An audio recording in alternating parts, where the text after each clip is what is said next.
So England beat Serbia 2-0 with 2 goals from the Arsenal boys. Eze and Saka do the business, man. Put some respect to my player's name, you know. Hey, big up to both of them. Big up to Declan as well, man. We see you, man. We see you, man. But I'm gonna kind of just take a little, not so much look at the game. I'll pick out 1, 2 individuals who sort of stood out on the night. 1, 2 narratives that are going around, and who I think should probably be in the squad for the next game. So we'll look at all of those things if we're being honest.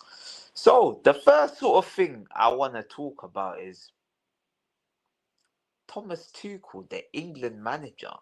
So as we know, Thomas Tuchel, he is actually doing quite a fantastic job. He's doing an outstanding job as an England manager.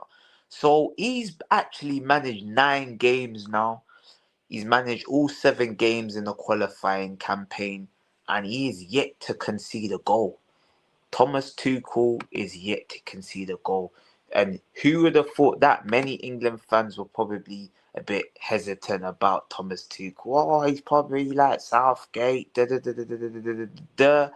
But he's literally on the brink. I don't believe they said no England manager's done that. I think only in 1990 qualifying campaign that the England manager done that, but it was actually in a 6 game qualifying campaign. So I think what's that, 4 teams. So this one is in a 6 game qualifying campaign. So if Tuchel can do that, it's sort of another. It adds like more credit in the bank for him. That's what I'd say. Of course, you gotta go and do it in the tournaments now, because it doesn't actually matter. The goal difference plus 20 goals, 0 conceded. But still, now England need to take this into the actual tournament, and you ain't gonna be judged really in the qualifying campaign. It's when it gets to the nitty gritty, because we've seen Gareth Southgate blitz these qualifying campaigns. What we need to see is England against the top tier opposition, because I believe Gareth Southgate might have only won 4 out of 24 games against the top 10 in the world. So when you have a record like that, that just shows that you are more a flat track bully. You can beat the teams you're expected to beat. But when you're up against the teams that you're not expected to beat, the teams with better players, better managers, you can't get over that hurdle. Of course, Gareth Southgate as well, he did get to 2 European finals that can't be scoffed at. A World Cup semi-final, a World Cup quarter-final. This is the standard. Yes, we can laugh, we can joke, we can call him the 4-leaf clover boy, saying he's a black cat, he's got 9 lives, he gets the luck of the draw. But you can only beat what is in front of you. That is all you can do. And that is what Thomas Tuchel has been doing so far. So far, he's actually won 8 out of 9 games, which it is a good record.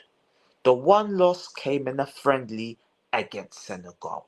The other game that he won in a friendly was a 3-0 win against Wales. So he's had 7 qualifying games and 2 friendlies. But what I need to start seeing from England, I need to see some more competitive fixtures. I need to see England to come against. It's got no news on who England's facing after this qualifying campaign. But I want to see England versus like Argentina. England versus Spain. I want to see England against France. Some of the best teams in the world. That is who England should be coming up against. There's no point just beating up these, look, Latvia, the plumbers. Like, there's no point beating up plumbers, maybe some teachers, maybe some PTs. There's no point beating that type of opposition. England need to face the better sides. And that's what I'd like to see next.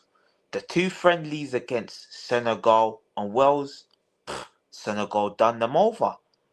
And that's just no disrespect to Senegal. That's Senegal. I'm not sure where they're ranked in the world. Are they even the best side in Africa? I don't know. So, yeah, man. But so far, Thomas Tuchel's doing a good job. And the thing that I like about him, he's not showing too much favoritism.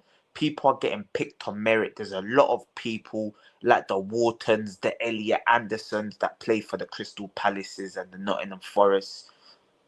They're getting a look. They're getting games. They're getting picked. And that's all you want from England managers. You don't necessarily want to see, oh yeah, Maguire. Maguire's not playing, but Maguire's getting picked. Oh, this player. Foden.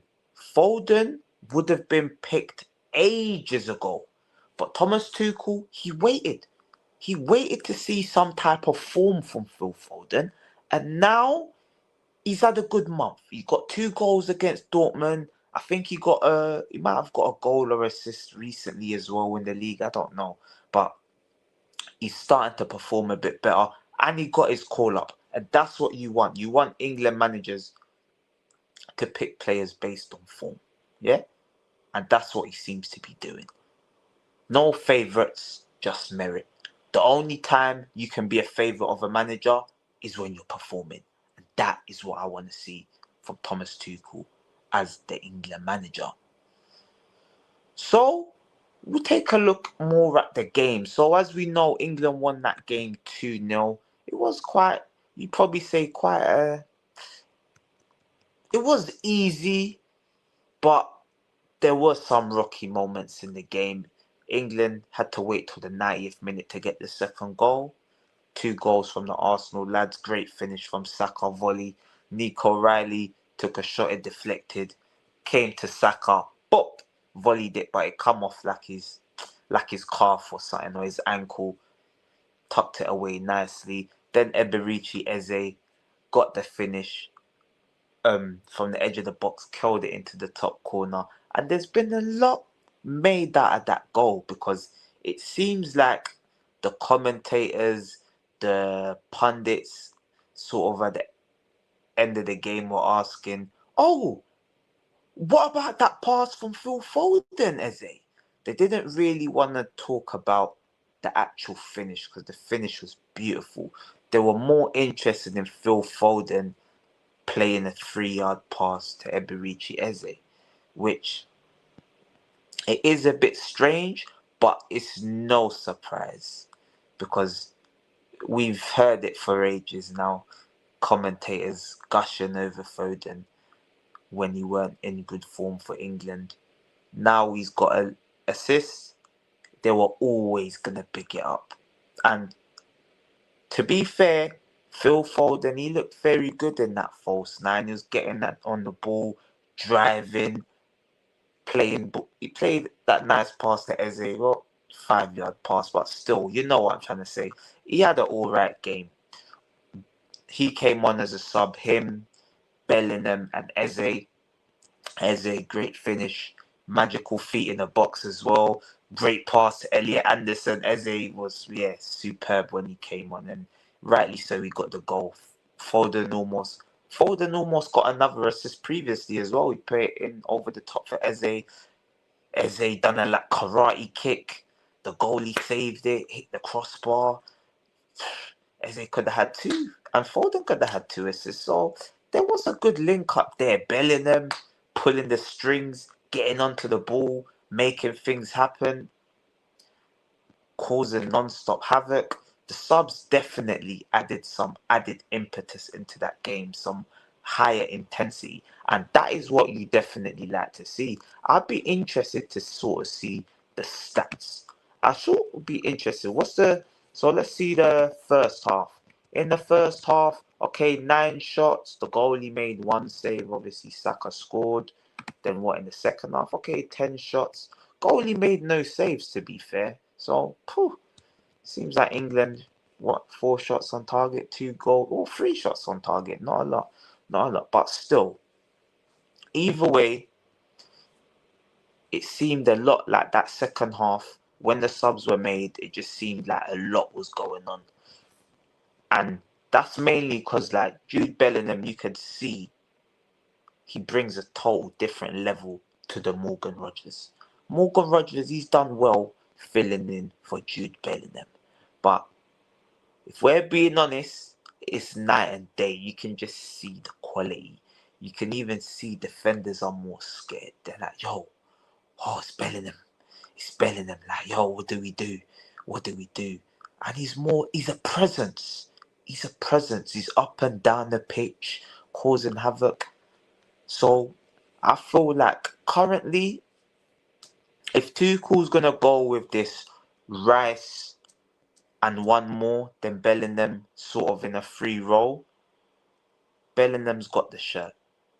Because we've seen Rodgers, he's been alright, but let's be honest, he's not going to get in ahead of Cole Palmer or Jude Bellingham. I can't see that happening. So right now, as it stands, for England, Bellingham has the shirt. It's going to be interesting to see Cole Palmer when he's back, because Cole Palmer, no doubt he's a talent. I just say 2025 probably hasn't been his best year. I'm sure he'd probably say the same. Last year, he was just outstanding. Outstanding. I don't even know. He must have got at least like 35 goals and assists in total. So, yeah, it's been a bit of a quiet 2025 for Cole Palmer. Yeah, he destroyed PSG in the Club World Cup, but those moments have been few and far between. Injuries, loss of form. I think he went through like 15 games, no goals or assists, and that's not like Cole Palmer.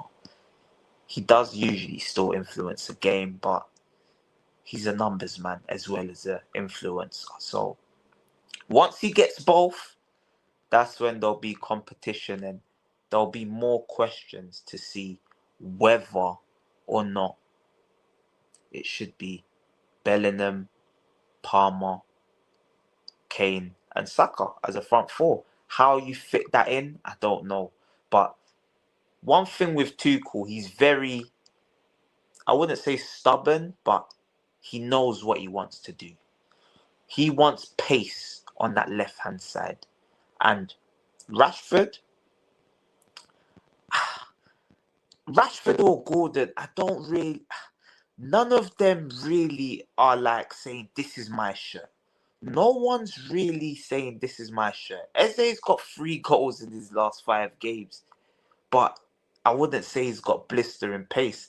That's not really how Tuchel wants to play. But he might just be forced because nobody is really doing their self a service, really. No one's really sticking out or standing out. So, yeah, man, it's definitely going to be interesting. Tuchel's got some squad dilemmas. You got the left-back situation. O'Reilly, he came in. He done quite well. I wouldn't say he stood out. He just had a solid game. You've also got Reece James on the right-hand side. He looks like he's made that position his own. So there's probably a few areas that need to be addressed. You say Gahey is the number one. It's probably going to be Gahey and Stones, I'd assume. Konsa looks like he's the next up. So it will be Gahey and one more. Stones or Konsa. And then left back up in the air, we've seen Spence, Miles Lewis-Skelly, O'Reilly. No one's really made that position their own. Livramento got injured. He can also play there. So, yeah. Then obviously you got the midfield. Is it going to be Anderson? Probably. Or could Wharton make a late surge and make that position his own? He's going to need to get the game time because so far Anderson looks like the man. Anderson looks like the man for Tuchel. It's looking like Anderson, Rice and Bellingham. That's how it's looking right now. Then obviously you got Bukayo Saka. Saka, that's a nailed on star. It doesn't even matter. Left, right, whatever. We haven't seen him on the left. But he's definitely going to be. He's definitely going to be on the team. Kane, definitely going to be in the team. Then there's one more position in that forward area. So we'll see what Tuchel does. We'll see what he does, man. But yeah, I thought we'd kind of delve into the England dynamics. And what we'll do as well, I'll give you who I feel should probably start the next game. This is sort of my team who I would play for the next game. So I've got Jordan Pickford in goal. Same back four. James, Konsa, Stones, O'Reilly. You could play someone else. I don't know. Maybe a Burn. Maybe, I don't know. A Spence. I don't know who's even available for England. I can't say that I know too much. I'd like to see Wharton given a start. That's what I'd want to see. I think that's the one you could probably say, yeah, give Wharton a start, bring in Bellingham for Morgan Rogers, and then play Declan Rice. Because although England's comfortably through, you'd still want to see them keep a clean sheet, concede no goals, and have this record. It's a little something. Saka, I'd start him. I'd bring in Eze for Rashford. Rashford took a little knock, so I'm not sure if he's 100%. But I'd just say, yeah, let Eze play. Come on. The boy keeps scoring for you, Tuchel. And the one position, I'd say, you know what? Let's give Foden a start. Let's give him a start in the false nine. Harry Kane, you play every game. England need to sort of see what England look like without Harry Kane. And like I said, in that last 30 minutes, England just looked free-flowing. It looked good. So I would want to see Foden playing that false nine.